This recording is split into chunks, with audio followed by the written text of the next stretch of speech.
Hello, good evening student. स्वागत है आप सभी का आज के इस सेशन में। स्वागत है वीकली करंट अफेयर की क्लास में, और साथ ही जो आपका आने वाला एग्ज़ाम है बार का, उसके लिए करंट अफेयर के रिवीजन सेशन में। ठीक है, तो पहले बच्चे हम वीकली करंट अफेयर देखेंगे कि हफ्ते भर में कौन कौन सी खबरें रही हैं ऐसी जो कि आपको याद रखनी है। ठीक है, सबसे पहला प्रश्न है, और एमसीक्यू के फॉर्म में आप लोग देखते हैं तो ज़्यादा डिटेल में चूंकि आपको पूछा भी नहीं जाता है आपके एग्जाम में, इसीलिए आपको वन लाइनर के फॉर्म में जो न्यूज़ है उसका न्यूएंस बस याद रखना है। ठीक है, उसका जो मेन विषय वस्तु है वो आपको याद रखना है। सबसे पहले है, what is the significance of October 31 in India. October 31 का भारत में क्या महत्व है, यानी कि किस दिन के रूप में ये सेलिब्रेट किया जाता है। Independence day, Republic day, national unity day या फिर गांधी जयंती। देखिए, गांधी जयंती है, स्वतंत्रता दिवस है, गणतंत्र दिवस है, या फिर आपका राष्ट्रीय एकता दिवस। किस रूप में भारत में 31 अक्टूबर का दिन मनाया जाता है। आपको ये याद रखना है कि 31 अक्टूबर को बच्चे भारत में लौह पुरुष कहे जाने वाले सरदार वल्लभ भाई पटेल का जन्म हुआ था, और उन्हीं की स्मृति में इस दिन क्या मनाया जाता है, नेशनल यूनिटी डे यानी कि राष्ट्रीय एकता दिवस मनाया जाता है। तो इसका आंसर हो गया आपका ऑप्शन नंबर सी। अगला है, 2022 में कौन से राज्य में सबसे अधिक सड़क दुर्घटनाएं दर्ज हुई हैं। अब आप कहेंगे 2022 की खबर है, अभी क्यों पूछा जा रहा है। देखिए, 2022 से रिलेटेड बच्चे जो हमारा मिनिस्ट्री है रोड और हाईवेज का, ठीक है, जो सड़क सुरक्षा मंत्रालय है, उनके द्वारा क्या किया जाता है, हर साल जो है रोड सेफ्टी को लेकर के एक रिपोर्ट जारी की जाती है। अब जैसे कि अभी जो है 2023 चल रहा है आपका, तो 2022 के जो आंकड़े रहे होंगे, रिपोर्ट की जो रही होगी वो अभी आपकी लॉन्च हुई है। ठीक है, तो उसी में आपके बहुत सारे ऐसे फैक्ट आए हैं जो कि आपको याद करने हैं। उसमें से सबसे इंपॉर्टेंट फैक्ट यही है कि किस राज्य में सबसे ज़्यादा सड़क दुर्घटनाएं दर्ज हुई हैं। किसका आंकड़ा है, कौन सा वर्ष जो है इसका आधार है, तो 2022 की बात कर रहा है। 2022 के आंकड़ों पर बच्चे आधारित होगा। ठीक है, तो इसमें आपको याद रखना है किसका, तमिलनाडु का नंबर पहले नंबर पे है। ठीक है, ऑप्शन नंबर सी, तमिलनाडु पहले नंबर पे। भूटान के राजा कौन है, who is the king of Bhutan. Bhutan के राजा का नाम आपसे क्यों पूछा है, क्योंकि हाल ही में इनके द्वारा भारत भ्रमण किया गया। ठीक है, इंडिया विजिट किया गया, इसीलिए आपको इनका नाम याद रखना है। नाम क्या है बच्चे इनका नाम है जिंगमे खेसार नामग्याल वांगचुक। ठीक है, थोड़ा सा लंबा नाम है, आप जिंगमे याद कर सकते हैं या फिर वांगचुक याद कर सकते हैं। ठीक है, तो जे वांगचुक इनका नाम याद रखिएगा। भूटान के किंग है जिनके द्वारा भारत विजिट किया गया हाल ही में। अगला है, भारतीय स्टेट बैंक ने किसे अपना नया ब्रांड एम्बेसडर नियुक्त किया है। भारतीय स्टेट बैंक एसबीआई के द्वारा अपना नया ब्रांड एम्बेसडर किसे नियुक्त किया गया है, तो महेंद्र सिंह धोनी, क्रिकेटर महेंद्र सिंह धोनी को एसबीआई ने अपना ब्रांड एम्बेसडर नियुक्त किया है। साथ ही में आपको याद रखना है एक बच्चे ब्रांड और है लेस की चिप्स सभी ने खाए हैं, तो लेस कंपनी ने भी अपना ब्रांड एम्बेसडर नियुक्त किया है महेंद्र सिंह धोनी को। अगला है, चौथे एशियाई पैरा खेलों में भारत ने कुल कितने पदक जीते हैं।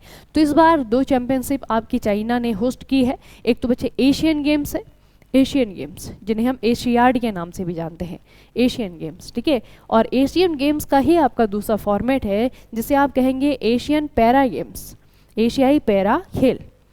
ठीक है, तो दोनों को इस बार होस्ट किया है किसने, चाइना ने। चाइना के हांगजाओ नाम के शहर में ये हुए हैं, और दोनों में ही इंडिया ने रिकॉर्ड बनाया है 100 से ज़्यादा मेडल जीतने का। ठीक है, तो एशियन गेम्स में भारत ने 107 मेडल जीते थे, जबकि एशियन पैरा गेम्स में जो कि प्रश्न है आपका, उसमें भारत ने 111 मेडल जीते हैं। इसका आंसर हो गया आपका ऑप्शन नंबर सी। टोटल कितने मेडल जीते हैं, 111। ठीक है, तो जो एशियन गेम्स है उसमें 107, जो एशियन पैरा गेम्स है उसमें 111। अगला है, किस राज्य सरकार ने स्वयं सहायता समूह और महिलाओं के द्वारा बनाए गए विभिन्न प्रकार के उत्पादों को बाजार देने के लिए स्वयंपूर्ण ई बाजार ऑनलाइन प्लेटफॉर्म लॉन्च किया है। देखिए, जैसे आपका बच्चे आप इतने सारे ऑनलाइन प्लेटफॉर्म में जाकर के शॉपिंग करते हैं, अमेजन हो गया, फ्लिपकार्ट हो गया, मीशो हो गया, बहुत सारे है ना, मिंत्रा हो गया, तो वहाँ पे जाकर के आप क्या करते हैं, शॉपिंग करते हैं। वो क्या है आपका एक ई प्लेटफॉर्म है। वैसे ही इनमें से किसी एक गवर्नमेंट के द्वारा यहाँ की महिलाओं के लिए और यहाँ के जो स्वयं सहायता समूह है उनके लिए जो है आपका एक ऑनलाइन प्लेटफॉर्म तैयार किया गया है जिसका नाम रखा है इन्होंने स्वयंपूर्ण। यहाँ पे क्या होगा, उन महिलाओं के द्वारा जो भी प्रोडक्ट बनाए गए हैं वो जो है यहाँ पे आपके बेचे जाएंगे, या फिर वो जो आपके स्वयं सहायता समूह है उनके द्वारा जो प्रोडक्ट बनाए गए हैं वो यहाँ पे बेचे जाएंगे। ठीक है, तो ये काम किसने किया है, गोवा ने। किसने किया है, गोवा ने। गोवा के जो वर्तमान सीएम है उनका नाम भी याद रखिएगा, नाम है प्रमोद सावंत, प्रमोद सावंत। अगला प्रश्न, राज्य के 14 जिलों में हॉलमार्किंग केंद्र खोलने वाला भारत का पहला राज्य कौन सा बन गया है? ऐसा स्टेट, ऐसा राज्य जिसके हर एक जिले में एक हॉलमार्किंग सेंटर है। आपको पहले हॉलमार्किंग का याद करना है कि ये कहाँ सुना हुआ है आपने ये शब्द। देखिए, कभी भी सोने की ज्वेलरी या फिर आप चांदी की, सिल्वर की ज्वेलरी अगर आप देखें तो उसमें बच्चे आपका BIS के द्वारा, BIS के द्वारा क्या किया जाता है, उसकी परख को, उसकी क्वालिटी को जो है मेज़र करने के लिए उस पर हॉलमार्किंग की जाती है। तभी कहते हैं ना कि सोने को बिना हॉलमार्क के नहीं खरीदना चाहिए। हॉलमार्क क्या दिखाता है? उसकी शुद्धता दिखाता है, उसकी शुद्धता दिखाता है, प्योरिटी दिखाता है कि वाकई में जो आप सोने का मूल्य दे रहे हैं वो सोना जो है उस लायक है भी नहीं। ठीक है, तो उसकी प्योरिटी को जाँच करके जो है उसे एक मार्क दिया जाता है जिसे हॉलमार्क कहते हैं। तो बच्चे ऐसे ही हॉलमार्क सेंटर हर एक जिले में खोलने वाला भारत का पहला राज्य कौन सा बन गया है? Kerala, option number D, Kerala. अगला प्रश्न, परोपकार और कॉर्पोरेट सामाजिक उत्तरदायित्व के लिए USISPF के द्वारा ग्लोबल लीडरशिप अवार्ड 2023 से किसे सम्मानित किया गया है? फिलंथ्रोपी के लिए, परोपकार के लिए, कॉर्पोरेट सामाजिक उत्तरदायित्व के लिए नीता अंबानी को किसे दिया गया बच्चे? रिलायंस की मालकिन है नीता अंबानी, इन्हें जो है आपका ये पुरस्कार दिया गया है 2023 का global leadership award. Madhya Pradesh में रामभद्राचार्य महाराज जी के द्वारा लिखित पाणिनि अष्टाध्यायी, रामानंदाचार्य चरितम और भगवान श्री कृष्ण की राष्ट्रलीला, ये 3 पुस्तकों का नाम है। इन 3 पुस्तकों को किसने लिखा है? रामभद्राचार्य महाराज जी ने लिखा है। लेकिन इनका विमोचन किसने किया है ये पूछा है। किताब बच्चे जब भी आपके पब्लिश होती है उसके बाद में जो है उसका एक ऑफिशियल क्या किया जाता है? विमोचन किया जाता है, रिलीजिंग की जाती है। तो इन 3 बुक को जो है रिलीज किया गया किसके द्वारा? प्रधानमंत्री नरेंद्र मोदी के द्वारा। ठीक है, प्रधानमंत्री नरेंद्र मोदी ने रामभद्राचार्य महाराज जी के द्वारा लिखी गई इन 3 पुस्तकों का हाल ही में क्या किया है? विमोचन किया है। अगला है आपका केंद्रीय सतर्कता आयोग के द्वारा कब से कब तक 2023 का सतर्कता जागरूकता सप्ताह मनाया गया? बताइए। केंद्रीय सतर्कता आयोग, सेंट्रल विजिलेंस कमीशन, इनके द्वारा भारत में कब से लेकर के कब तक केंद्रीय सतर्कता जागरूकता सप्ताह मनाया गया? ये आपको याद रखना है 30 अक्टूबर से लेकर के 5 नवंबर तक, ऑप्शन नंबर बी, 30 अक्टूबर से लेकर के 5 नवंबर तक।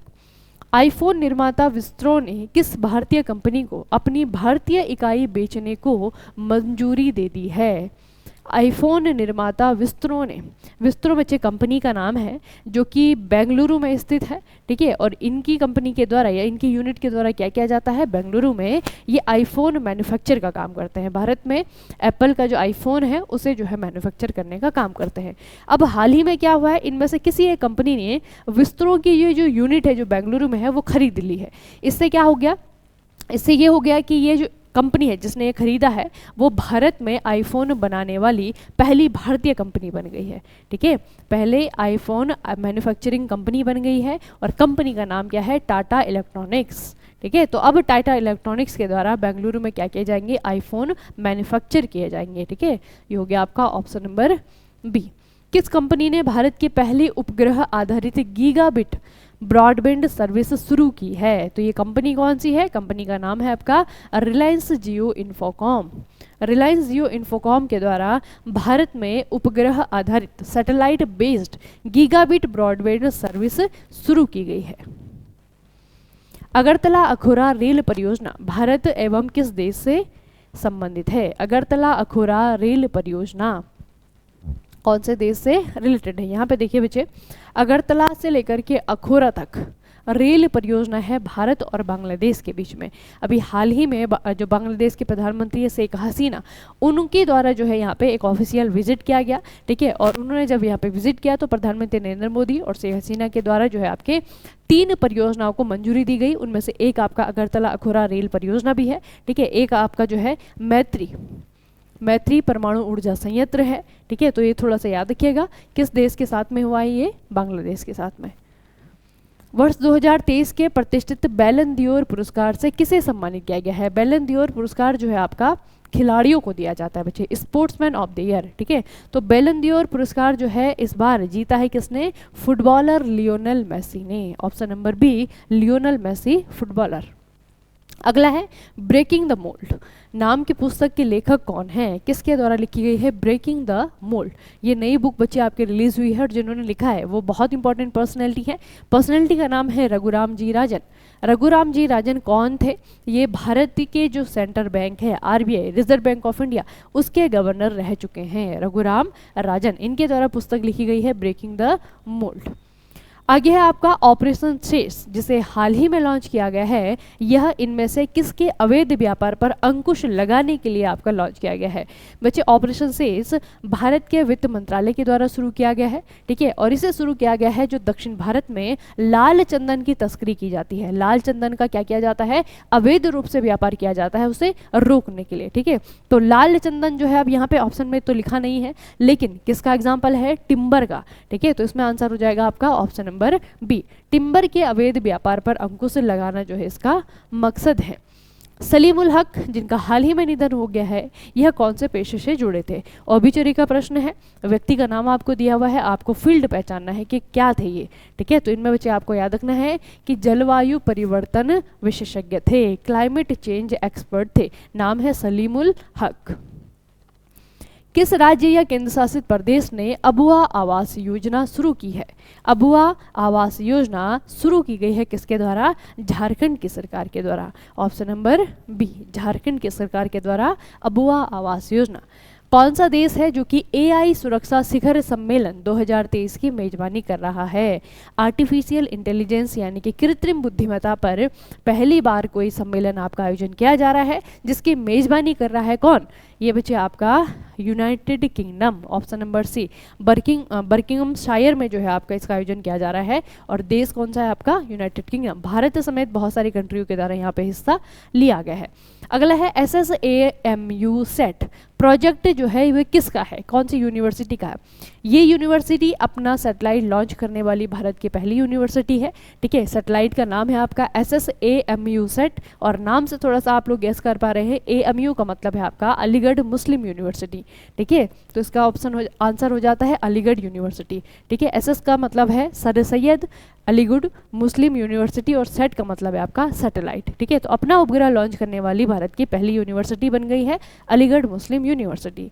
राष्ट्रीय एकता दिवस अभी हमने पढ़ा 31 अक्टूबर। 31 अक्टूबर को जो राष्ट्रीय एकता दिवस आता है, इस दिन पे प्रधानमंत्री के द्वारा एक प्लेटफॉर्म या फिर एक पोर्टल जो है लॉन्च किया गया है। उस प्लेटफॉर्म का नाम आपको बताना है। एक ऑनलाइन प्लेटफॉर्म है बच्चे, और इसका नाम है मेरा युवा भारत, माई भारत या फिर मेरा युवा भारत प्लेटफॉर्म। अगला है प्रोजेक्ट कुशा, भारत की लंबी दूरी की वायु रक्षा प्रणाली परियोजना है। किस संस्था के दायरे में ये बन रही है? जैसे बच्चे आपने सुना होगा आयरन के पास में मिसाइल से बचने के लिए उनके पास में क्या है? एक रक्षा प्रणाली है, जिसे क्या कहा जाता है? आयरन डोम कहा जाता है। सेम उसी प्रकार का हमारे पास में भी एक लंबी दूरी का वायु रक्षा प्रणाली बन रही है, जिसे हमने प्रोजेक्ट कुशा नाम दिया है। लेकिन किसके सर्विलांस में से बनाया जा रहा है, ये आपको पूछा है। इसका आंसर है ऑप्शन नंबर बी, DRDO के, ठीक है। किसके प्रीव्यू में है ये? अभी ये DRDO के, ये थोड़ा सा आपको ध्यान में रखना है, ठीक है। प्रोजेक्ट कुशा, इसमें ये भी आ सकता है कि प्रोजेक्ट कुशा है किस चीज से रिलेटेड। प्रोजेक्ट कुशा जो है आपका ये क्या है? तो ये भारत की सबसे लंबी दूरी का एक वायु रक्षा प्रणाली प्रोग्राम है। अगला है विजन इंडिया 2047। विजन इंडिया 2047 जो है आपका एक योजना है, ठीक है, एक प्रोग्राम है। अब इसका जो ड्राफ्ट बनाएगा वो ड्राफ्ट बनाने का जो काम है वो किसे सौंपा गया है, या फिर इसका ड्राफ्ट बनाने का काम कौन करेगा? तो विजन इंडिया 2047 का बच्चे जो ड्राफ्ट है, इसकी जो योजना है वो तैयार करने का काम किसे दिया गया है? नीति आयोग को। ऑप्शन नंबर बी, हाल ही में घोषणा की गई थी कि नीति आयोग के द्वारा अब जो है इसका काम किया जाएगा। यूनेस्को क्रिएटिव सिटीज, यानी कि यूनेस्को क्रिएटिव सिटी, इसका जो है आप क्या कहते हैं? UNESCO CCN creative city network, ठीक है। यूनेस्को की क्रिएटिव सिटी नेटवर्क में हाल ही में भारत के 2 शहरों को शामिल किया गया। ठीक है, दोनों शहरों को अलग अलग क्रिएटिविटी के आधार पर शामिल किया गया। जो यहाँ पे पूछा है आपको कि साहित्य के शहर के रूप में किसे शामिल किया गया, तो आपको याद रखना है यूनेस्को की जो क्रिएटिव सिटी के नेटवर्क है उसमें 2 शहरों को शामिल किया गया। एक मध्य प्रदेश का ग्वालियर है, एक आपका केरला का कोझिकोड है। ठीक है, कोझिकोड, जो कोझिकोड है उसे साहित्य के क्षेत्र में शामिल किया गया, लिटरेचर, और जो ग्वालियर है उसे म्यूजिक के क्षेत्र में शामिल किया गया, संगीत। ठीक है, म्यूजिक, दोनों को याद रखना है, दोनों ही इंपॉर्टेंट है। फिलहाल इस प्रश्न का जो उत्तर है वो है आपका कोझिकोड। कौन सा है? कोझिकोड। विश्व खाद्य भारत 2023 की थीम क्या है? विश्व खाद्य भारत या फिर वर्ल्ड फूड इंडिया 2023, ये क्या है बच्चे? आपका एक सम्मेलन है या फिर आपका एक बिजनेस एक्सपो है। ठीक है, जिसका हाल ही में आयोजन किया गया था। कहाँ पे? प्रगति मैदान, नई दिल्ली में। इसका थीम पूछा है आपको कि थीम क्या रखा गया था, तो इसका थीम रखा था processing for prosperity. Option number C, processing for prosperity. दूसरा रोहिणी नैयर पुरस्कार किसे दिया गया है? पहले तो रोहिणी नैयर पुरस्कार याद रखना है, कौन से फील्ड में दिया जाता है? ये आपका ग्रामीण विकास। ठीक है, ग्रामीण विकास यानी कि रूरल डेवलपमेंट के फील्ड में दिया जाने वाला पुरस्कार है। दूसरा एडिशन है और दूसरे जो विजेता बने हैं उनका नाम है दीनानाथ राजपूत। नाम क्या है व्यक्ति का? दीनानाथ राजपूत। कौन सा देश है जो कि उत्तराखंड में भारत की हंगर प्रोजेक्ट को वित्तीय सहायता प्रदान करेगा? बताइए, इंडियन गवर्नमेंट के द्वारा जो हंगर प्रोजेक्ट चलाया जा रहा है उसे उत्तराखंड में जो इम्प्लीमेंट किया जाएगा, तो उसमें बच्चे फाइनेंशियल हेल्प देने की बात की है इस कंट्री ने। ठीक है, तो फाइनेंशियली हेल्प कौन करने वाला है हमें ये बताइए? कौन सा देश है जो कि फाइनेंशियली हेल्प करेगा इंडिया को प्रोजेक्ट हंगर को इम्प्लीमेंट करवाने के लिए? ये है आपका ऑप्शन नंबर ए, नॉर्वे। कौन सा कंट्री है? नॉर्वे। बन्नी फेस्ट कहाँ पर सेलिब्रेट किया जाने वाला एक वार्षिक धार्मिक उत्सव है? बन्नी महोत्सव। बन्नी महोत्सव ये आपका कहाँ पे सेलिब्रेट होता है? आंध्र प्रदेश में। ऑप्शन नंबर सी, आंध्र प्रदेश में। अगला है फीफा पुरुष विश्व कप 2034 की मेजबानी कौन सा देश करेगा? अभी हाल ही में फीफा की डिक्लेरेशन हुई थी कि 2034 का जो आपका वर्ल्ड कप है वह एक एशियन कंट्री के द्वारा होस्ट किया जाएगा और वो एशियन कंट्री है सऊदी अरेबिया। कौन सा देश है बच्चे? Saudi Arabia. अभी जो लेटेस्ट आपका फीफा हुआ है 2022 में, 2022 में जो फीफा वर्ल्ड कप हुआ है ये भी एक एशियन कंट्री ने होस्ट किया था। कंट्री का नाम है कतर। कंट्री का नाम था कतर।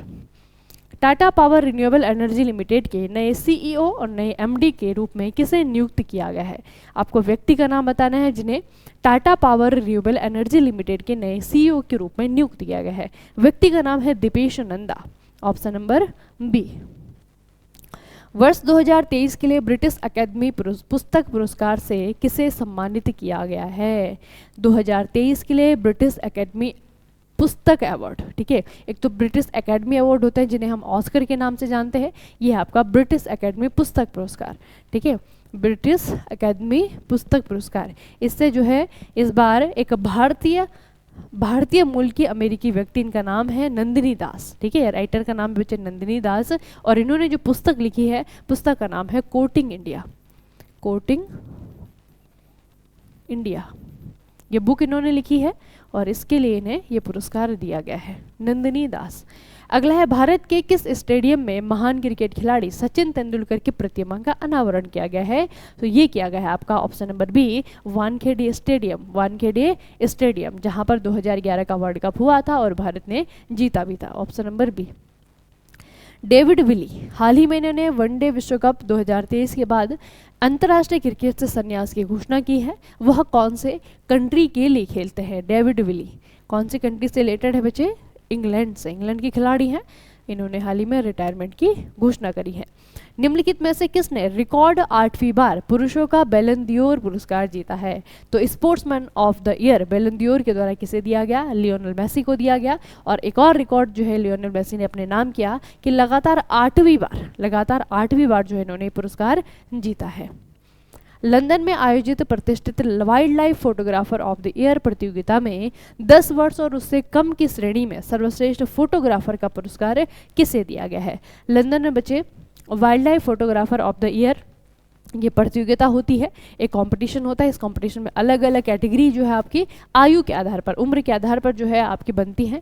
तो उसमें जो कैटेगरी है 10 वर्ष और उससे कम वर्ष के बालक, ठीक है, 10 वर्ष और उससे कम वर्ष की जो आपकी श्रेणी थी, उसमें इस बार सर्वश्रेष्ठ फोटोग्राफर का पुरस्कार एक भारतीय बच्चे ने जीता है और नाम है इनका विहान तल्य विकास। ऑप्शन नंबर बी, विहान तल्य विकास, बेंगलुरु के हैं, इन्होंने ये पुरस्कार जीता है। भारत के अंतर्राष्ट्रीय फिल्म महोत्सव के 54वें संस्करण के लिए अंतर्राष्ट्रीय जूरी पैनल के अध्यक्ष किसे चुना गया है? तो जो इंडियन फिल्म फेस्टिवल होता है, इसे हमेशा एक ही शहर होस्ट करता है, वो है आपका गोवा, ठीक है। इंडियन फिल्म फेस्टिवल ये आपका गोवा में होता है और इस बार का जो आपका संस्करण है, एडिशन है, इसमें अंतर्राष्ट्रीय जूरी पैनल के अध्यक्ष के रूप में एक भारतीय फिल्म निर्माता को चुना गया है और इनका नाम है शेखर कपूर। नाम क्या है? शेखर कपूर। भारत ने किस देश से S-400 वायु रक्षा मिसाइल स्क्वाड्रन खरीदे हैं?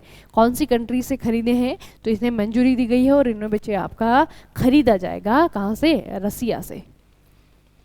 जटायु संरक्षण और प्रजनन केंद्र, अच्छा यहाँ पे आपका वीकली करंट अफेयर होता है समाप्त, ठीक है। हफ्ते भर की जो आपकी इंपॉर्टेंट न्यूज़ थी वो यहाँ पे समाप्त होती हैं, ठीक है। इन्हें आपको बस वन लाइनर में पढ़ लेना है, जितना मैंने एडिशनली बताया है आपको वो थोड़ा सा ध्यान में रखना है, ठीक है।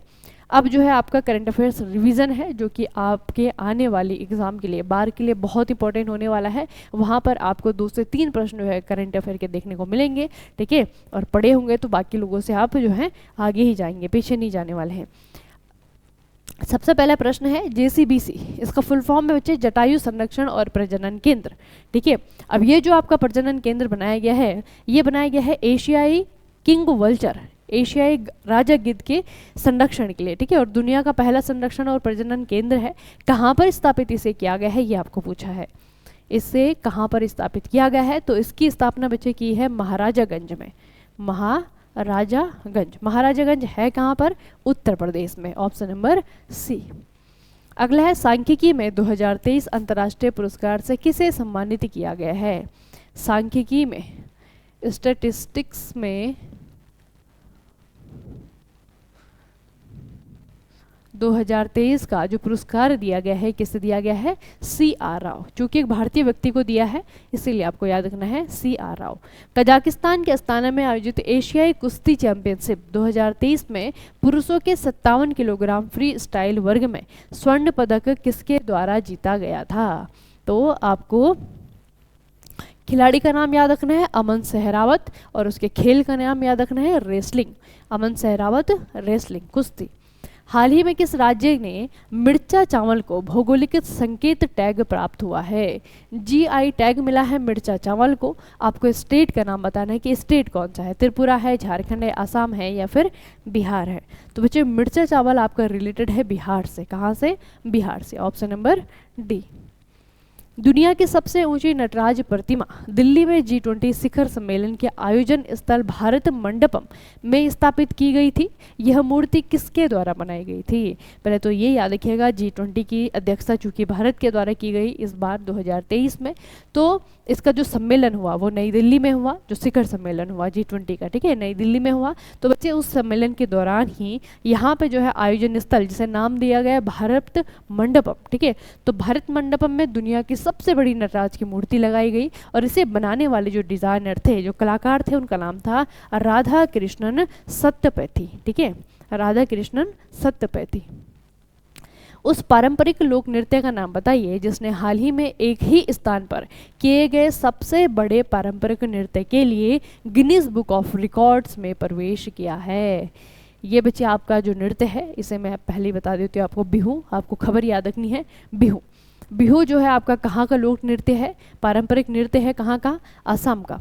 तो अभी क्या किया गया? असम की गुवाहाटी में, असम की जो कैपिटल है गुवाहाटी में, यहाँ पर यहाँ के जो CM हैं उनकी अध्यक्षता में या फिर उनके देखरेख में जो है लगभग 11,000 कलाकारों के द्वारा, उसमें डांसर्स भी हैं, उसमें ड्रमर्स भी हैं, ठीक है, उनके द्वारा जो है एक साथ जो है बिहू किया गया, बिहू का प्रदर्शन किया गया। और इसी के साथ में जो है आपका सबसे बड़े समूह में जो है एक साथ लोगों के द्वारा इस डांस को करके दिखाया गया। और इसी के साथ में जो है ये जो घटना थी आपकी, वो गिनीज बुक ऑफ रिकॉर्ड में शामिल हो गई, ठीक है। अगला है सतुवानी और जूर शीतल किस राज्य या फिर केंद्र शासित प्रदेश में मनाए जाने वाले त्योहार हैं। तो दो त्योहारों का नाम आपको दिया है, एक तो सतुवानी है, एक आपका जूर शीतल है। ठीक है, दोनों ही कहाँ से रिलेटेड हैं, दोनों ही बच्चे आपके बिहार से रिलेटेड है। कहाँ से, बिहार से। अगला है निम्नलिखित में से किस राज्य ने देश में प्रधानमंत्री फसल बीमा योजना के सर्वोत्तम कार्यान्वयन के लिए राष्ट्रीय पुरस्कार जीता है। फसल बीमा योजना को अपने राज्य में बहुत अच्छे से या फिर कहिए सबसे अच्छे से इम्प्लीमेंट करने के लिए जो बच्चे स्टेट है आपका कर्नाटका, कर्नाटका को नेशनल अवार्ड मिला है, राष्ट्रीय पुरस्कार दिया गया है। सचिन @50 सेलिब्रेटिंग अ मेस्ट्रो नाम की पुस्तक के लेखक का नाम आपको पूछा है। सचिन @50 सचिन तेंदुलकर के ऊपर बच्चे बुक है और इसे लिखने वाले राइटर का नाम है बोरिया मजूमदार। ऑप्शन नंबर डी, बोरिया मजूमदार। अगला है वीरता पुरस्कार प्राप्त करने वाली पहली महिला वायुसेना अधिकारी कौन बन गई हैं। वीरता पुरस्कार प्राप्त करने वाली पहली महिला वायुसेना अधिकारी कौन बन गई हैं। भावना कांत है, दीपिका मिश्रा है, अवनी चतुर्वेदी है या फिर शैलजा धामी है। आपको नाम याद रखना है और इनका नाम है दीपिका मिश्रा। ठीक है, दीपिका मिश्रा। अगला प्रश्न, विश्व बैंक के लॉजिस्टिक परफॉर्मेंस इंडेक्स 2023 में भारत का स्थान क्या रहा। रैंकिंग क्या है बच्चे, रैंकिंग है आपकी वर्ल्ड बैंक के द्वारा जारी की जाने वाली और लॉजिस्टिक परफॉर्मेंस इंडेक्स 2023। तो 2023 की इस इंडेक्स में, इस रैंकिंग में भारत का स्थान रहा 38वां। Option number A 38। Cross court, cross court नाम की एक पुस्तक किस खिलाड़ी की आत्मकथा है। एक बच्चे पूर्व भारतीय टेनिस खिलाड़ी हैं, इनका नाम है जयदीप मुखर्जी। ठीक है, जयदीप मुखर्जी, इन्होंने अपनी आत्मकथा लिखी है, अपनी ऑटोबायोग्राफी लिखी है और नाम रखा है इसका क्रॉस कोर्ट। नाम क्या रखा है, क्रॉस कोर्ट। केंद्रीय जल शक्ति मंत्रालय के द्वारा देश भर में जल निकायों की पहली बार जनगणना के अनुसार जल निकायों की संख्या के मामले में भारत का कौन सा राज्य शीर्ष पर रहा है। तो ये जो स्टेट है आपका वो है वेस्ट बंगाल, पश्चिम बंगाल। ऑप्शन नंबर सी, पश्चिम बंगाल। जल शक्ति मंत्रालय के द्वारा देश भर में जल निकायों की जो पहली बार जनगणना की गई उसमें पहले नंबर पे रहा, यानी कि सबसे ज़्यादा जो वाटर बॉडी है वो कहाँ पे है, वेस्ट बंगाल में। भारत की पहली वाटर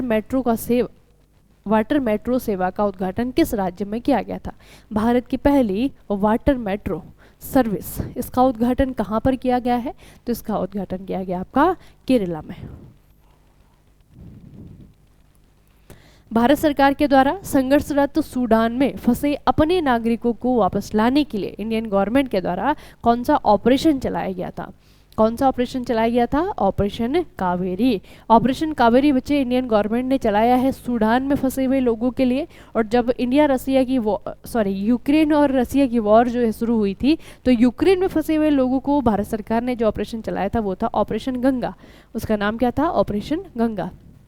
हाल ही में किस कंपनी को नवरत्न केंद्रीय सार्वजनिक क्षेत्र उद्यम का दर्जा मिला है। केंद्रीय सार्वजनिक क्षेत्र का उद्यम का दर्जा बताइए। इनमें से एक कंपनी है जिसे कि हाल ही में नवरत्न का दर्जा प्राप्त हुआ है, नवरत्न का टैग इसने हासिल किया है। कंपनी का नाम है रेल विकास निगम लिमिटेड। RVNL भी आ सकता है तो कंफ्यूज मत होइएगा, इसे हम शॉर्टकट में RVNL कहते हैं। ठीक है, रेल विकास निगम लिमिटेड। बिहान मेला किस राज्य में कोंद जनजाति के द्वारा मनाए जाने वाला एक वार्षिक त्योहार है। नाम क्या है, बिहान मेला। राज्य की कौन सी जनजाति मनाती है, कोंद जनजाति मनाती है। अब ये कोंद जनजाति और बिहान मेला दोनों ही रिलेटेड हैं आपके उड़ीसा से। Option number B, Orissa. छठा हिंद महासागर सम्मेलन किस स्थान पर आयोजित हुआ है। Indian ocean conference. इस बार जो 2023 में हुआ है ये 6वें नंबर का है।